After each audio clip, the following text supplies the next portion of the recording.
है guys, previous video में हमने कंप्लीट किया था सीएसएस का चैप्टर नंबर 2 सिलेक्टर। आज हम देखने वाले हैं chapter number 3 colours and units. एक वेबसाइट में कलर्स एंड यूनिट्स का क्या इंपॉर्टेंस होता है उसको हम आज देखेंगे, और एक वेबसाइट में कितने टाइप से हम कलर को यूज कर सकते हैं उसको भी हम देखने वाले हैं।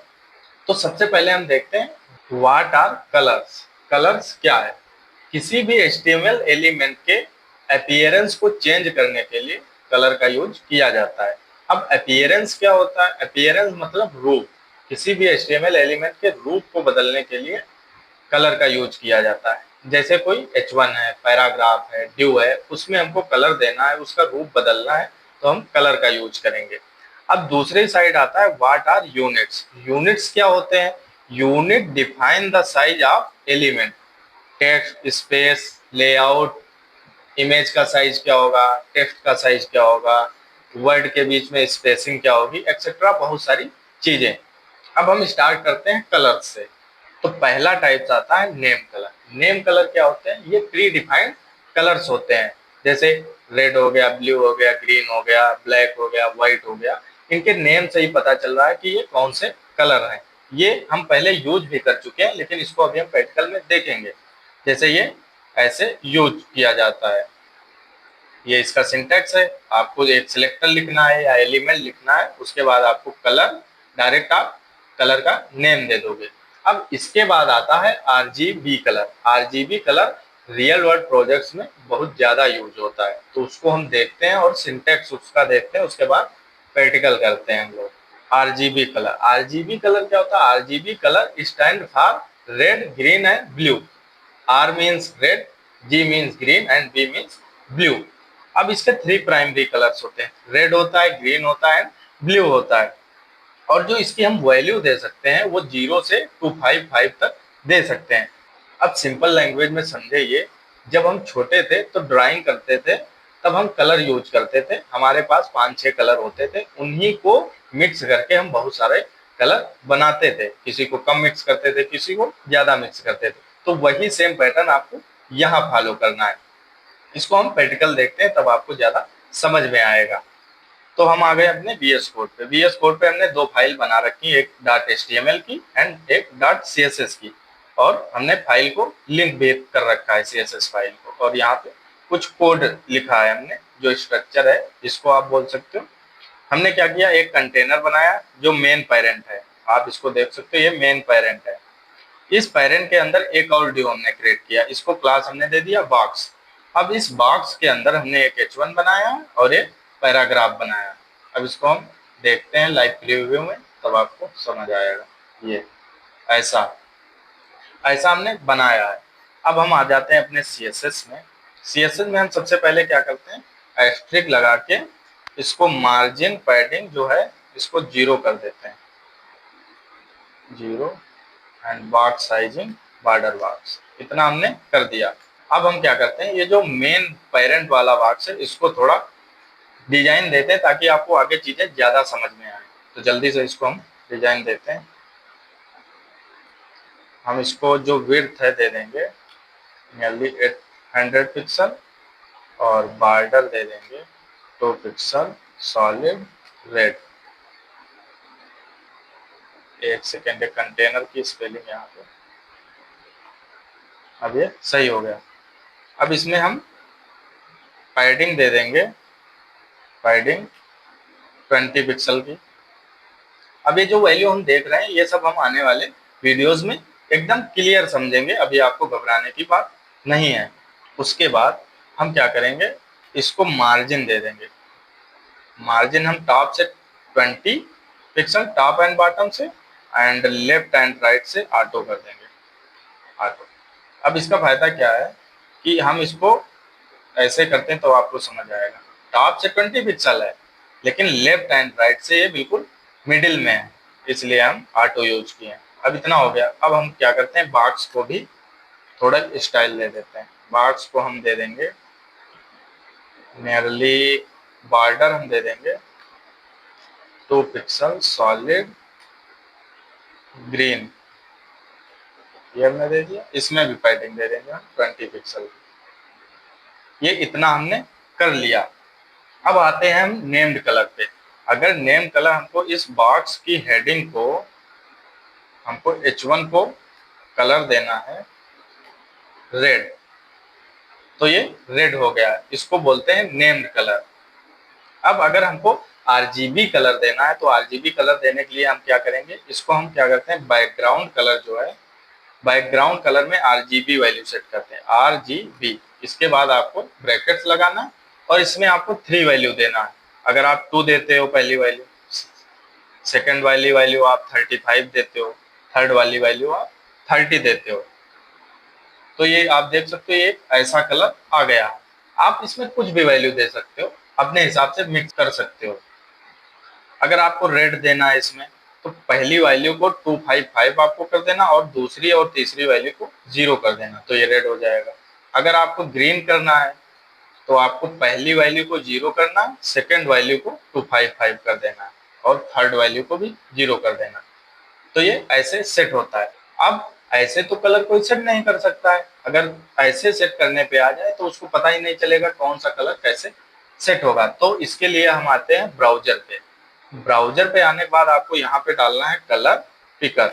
जैसे आप कलर पिकर यहाँ पे सर्च करोगे, ये ऐसा फॉन्ट आएगा। अब अगर आप कोई भी कलर यहाँ बना सकते हो, जैसे हमको ये पिंक कलर चाहिए ऐसा, तो यहाँ पे हमने पिंक कलर सेट किया और ये फाइनल कलर इस साइड आ गया। इसको जूम करके देख सकते हो आप। अगर आपको ये पसंद है तो इसकी आरजीबी वैल्यू आप देख सकते हो, यहाँ पे दी हुई है। इसको आपको कॉपी करना है और यहाँ पे आपको पेस्ट कर देना है।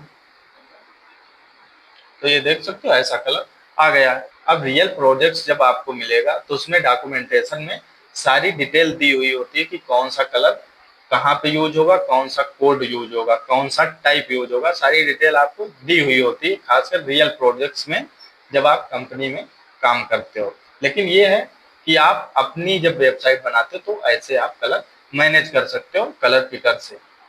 अभी हमने देख लिया RGB colour and name colour. अब एक कलर आता है RGBA, RGB and A, extra आ जाता है। ए क्या होता है, अल्फा होता है।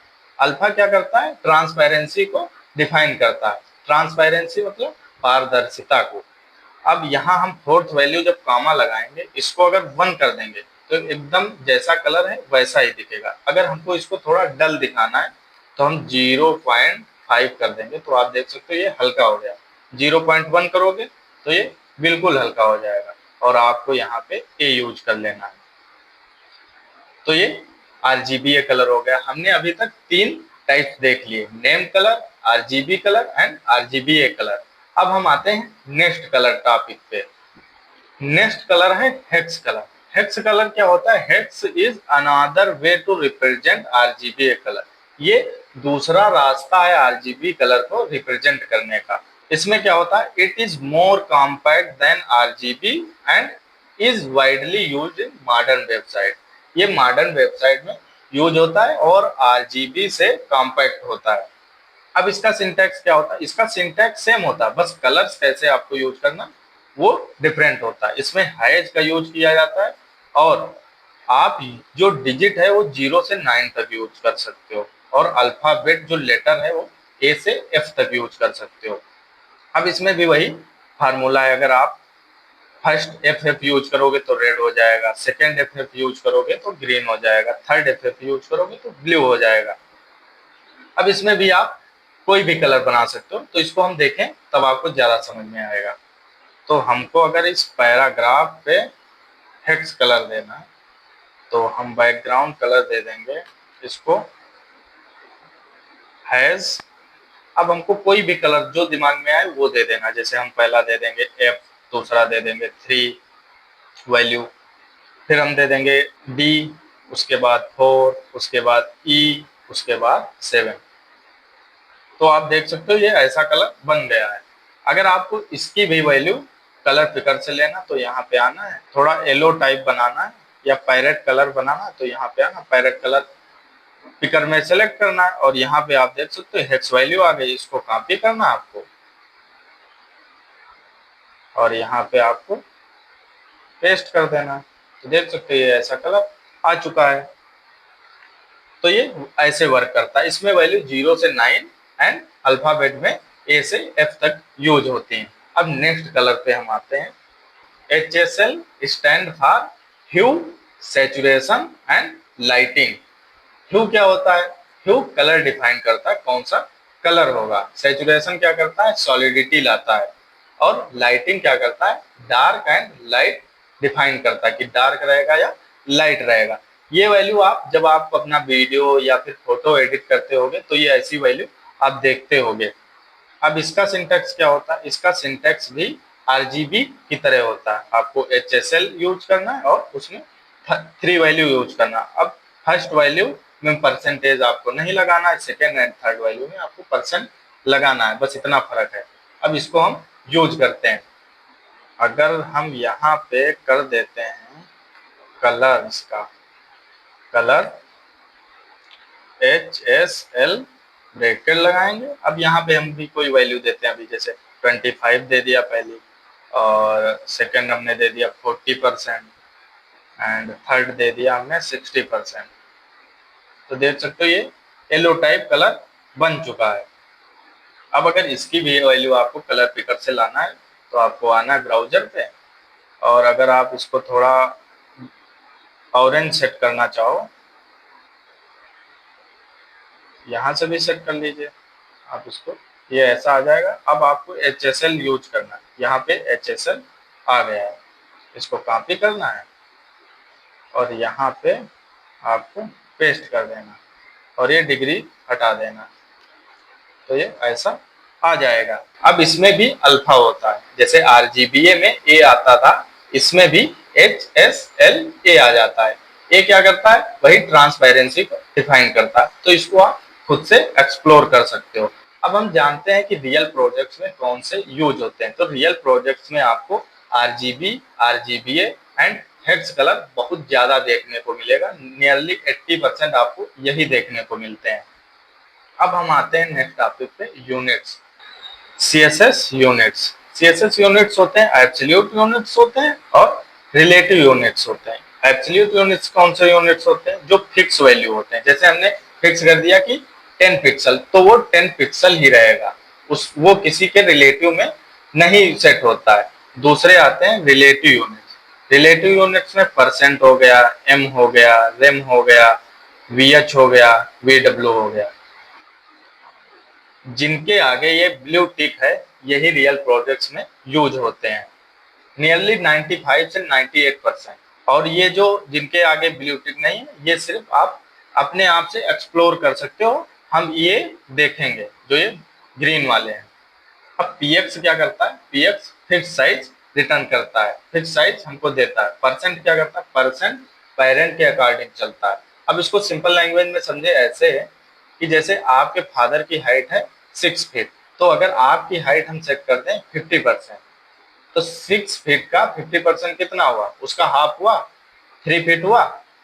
तो ये पेरेंट के अकॉर्डिंग चलता है परसेंट। एम क्या करता है? एम पेरेंट फॉन्ट साइज के अकॉर्डिंग चलता है। इसको फॉन्ट साइज के अकॉर्डिंग सेट किया जाता है, खासकर फॉन्ट साइज के लिए। रेम क्या करता है? रेम रूट HTML एलिमेंट के अकॉर्डिंग सेट होता है। VH क्या होता है? व्यू पोर्ट हाइट होता है। VW क्या होता है? व्यू पोर्ट विड्थ होता है। और ये Vmin minimum view port dimension and Vmax maximum view port dimension होता है। तो इसको हम प्रैक्टिकल देखते हैं, तब आपको ज्यादा समझ में आएगा। ये जो आपको नोट्स हम दिखा रहे हैं, आपको PDF के जरिए हम लिंक दे देंगे डिस्क्रिप्शन में, गिटहब की और टेलीग्राम की भी, तो वहां से आप डाउनलोड कर सकते हो। अब अगर हमको सबसे पहले हम सेट करते हैं पिक्सल को, तो हेडिंग में आते हैं। हम हेडिंग में फॉन्ट साइज देते हैं हेडिंग का नियरली 20 पिक्सल, तो ये छोटा हो गया क्योंकि H1 यूज किया है हमने। इसको देते हैं 50 पिक्सल, तो ये आप देख सकते हो कि ये 50 पिक्सल आ गया। अब ये किसी पेरेंट के अकॉर्डिंग या चाइल्ड के अकॉर्डिंग नहीं चलता, 50 पिक्सल हमने दे दिया तो ये 50 पिक्सल ही रहेगा। अब हम आते हैं परसेंट को सेट करते हैं। परसेंट कैसे सेट करते हैं? जैसे हम देख रहे हैं कि जो कंटेनर की विड्थ है 800 पिक्सल है और बॉक्स की विड्थ अभी हमने नहीं सेट की है। तो अगर हम यहाँ पे आते हैं, इसको विड्थ सेट करते हैं, विड्थ 50%, तो 800 पिक्सल का 50% कितना हुआ, 400 पिक्सल, तो ये 400 पिक्सल हो जाएगा। ये देख सकते हो, ये 400 पिक्सल हो गया। अब परसेंट की वैल्यू वहां होती है, जैसे आप बहुत सारी वेबसाइट देखते होगे, उनको आप बड़ी डिस्प्ले पे ओपन करते हो तो उनका साइज एक्सपेंड हो जाता है, वो बड़े दिखने लगते हैं, और आपको अगर छोटी डिस्प्ले पे ओपन करते हो तो उनका साइज छोटा हो जाता है, वो ड्यू छोटे हो जाते हैं। तो तो इसमें परसेंट का खेल होता है। अब परसेंट सेट हो गया, अब हम आते हैं रेम एंड एम पे। अब अगर हमको इस बॉक्स का हम साइज, फॉन्ट साइज जो है, फॉन्ट साइज सेट कर देते हैं 50 पिक्सल, या फिर 20 पिक्सल कर देते हैं, 20 पिक्सल। तो ये 20 पिक्सल इस बॉक्स में जितना टेक्स्ट है ये सेट हो गया। अब हेलो वर्ल्ड पे क्यों नहीं आया, क्योंकि हेलो वर्ल्ड पे हमने ऑलरेडी H1 में फॉन्ट साइज फिक्स दे रखा है 50 पिक्सल, इसलिए वो नहीं डिक्रीज हुआ। अब इसको हम अगर हटा देंगे तो वो डिक्रीज हो जाएगा, देख रहे हो, तो इसको नहीं हटाते हैं। अब हमने बॉक्स पे दे दिया फॉन्ट साइज 20 पिक्सल। अब हम पी पे आएंगे, क्योंकि पी इसका चाइल्ड है बॉक्स का। आप यहाँ देखो, बॉक्स के दो चाइल्ड हैं, इस बॉक्स के दो चाइल्ड हैं, एक H1 है, एक पी है, ठीक। तो पी में हम आते हैं, इसको हम फॉन्ट साइज देते हैं 2M। अब 2M जैसे हम देंगे तो ये डबल हो जाएगा, अभी आप देखना, ये डबल हो गया है। क्यों, क्योंकि यहाँ पे हमने 20 पिक्सल सेट किया है और यहाँ पे 2M सेट कर दिया। 2M जैसे हमने सेट किया तो ये 40 पिक्सल हो गया। अगर इसको हम 4M कर देंगे तो ये और बढ़ जाएगा, ये हो जाएगा 80 पिक्सल, समझ रहे हो, होल टाइम बढ़ जाएगा। अगर इसको 1M ही रहने देते हैं तो 1M ही रहेगा। तो ये फॉन्ट साइज में M का कमाल होता है। अब हम आते हैं रूट के अकॉर्डिंग सेट करने को। जब हमको रूट एलिमेंट के अकॉर्डिंग फॉन्ट साइज सेट करना हो, रूट एलिमेंट क्या होता है, एक वेबसाइट या ब्राउजर में जो फॉन्ट साइज होता है रूट एलिमेंट का, वो डिफॉल्ट साइज होता है 16 पिक्सल। ओके, तो अगर हम यहाँ पे आते हैं तो इस एम को हटाते हैं, यहाँ पे हम रेम सेट करते हैं, यहाँ पे हम आर कर देंगे रेम। तो देख सकते हो इसका साइज छोटा हो गया, लेकिन ये रूट एलिमेंट के अकॉर्डिंग सेट हुआ है छोटा, ये 16 पिक्सल हो गया। आप सोचो कि इस बॉक्स वाले पेरेंट के अकॉर्डिंग सेट हुआ तो वो उससे नहीं हुआ। अब इसको अगर हम 40 पिक्सल भी कर देंगे तो ये नहीं बढ़ेगा, क्योंकि हमने नीचे 1 रेम सेट कर रखा है। तो इसको हम 20 पिक्सल ही रहने देते हैं। अब इसका चेंज कब होगा, जब हम रूट एलिमेंट को सिलेक्ट करेंगे HTML। अब इसमें हम जैसे फॉन्ट साइज देंगे, फॉन्ट साइज इसमें हम दे देंगे 20 पिक्सल, देख सकते हो ये बढ़ गया इसका साइज। इसको हम 40 पिक्सल दे देंगे तो ये 4 टाइम बढ़ गया, मतलब 1 रेम यहाँ, मतलब 1 रेम यहाँ पे है तो ये 4 टाइम इंक्रीज हो गया। अब इसको 20 पिक्सल रखते हैं, जैसे हम इसमें 2 रेम करेंगे तो ये 40 पिक्सल हो जाएगा। अभी देखना, तो ये 40 पिक्सल हो गया। तो ये एम एंड रेम का डिफरेंस होता है। एम क्या होता है, पेरेंट के अकॉर्डिंग सेट होता है, रेम क्या होता है, रूट के अकॉर्डिंग सेट होता है। इसमें आपको कंफ्यूज होने जरूरत नहीं है। जब हम भी इसको पढ़ते थे तो कंफ्यूज हो जाते थे क्या है कैसे है। जैसे जैसे आप यूज करोगे, प्रैक्टिस करोगे, ये एकदम नॉर्मल चीजें हैं, आपको समझ में आ जाएंगी। अगर आपको ना भी समझ में आए तो आप पिक्सल यूज करो, कोई दिक्कत की बात नहीं है। अब इतना हो गया है, अब हम यूज करते हैं VH and VW। VH and VW का इंपॉर्टेंस भी बहुत ज्यादा होती है, इसकी हम इंपॉर्टेंस आपको दिखाते हैं। जैसे हम इसको थोड़ा बड़ा करते हैं तो देख सकते हो इस साइड जगह छूटी हुई है, इस साइड जगह छूटी हुई है। हम चाहते हैं ये हैं कि जब भी हम चाहे जितनी बड़ी वेबसाइट पे ओपन कर दें, वो इस साइड और इस साइड जगह ना छूटी मिले, मतलब इसकी विड्थ में जगह लेफ्ट और राइट में ना छूटी मिले।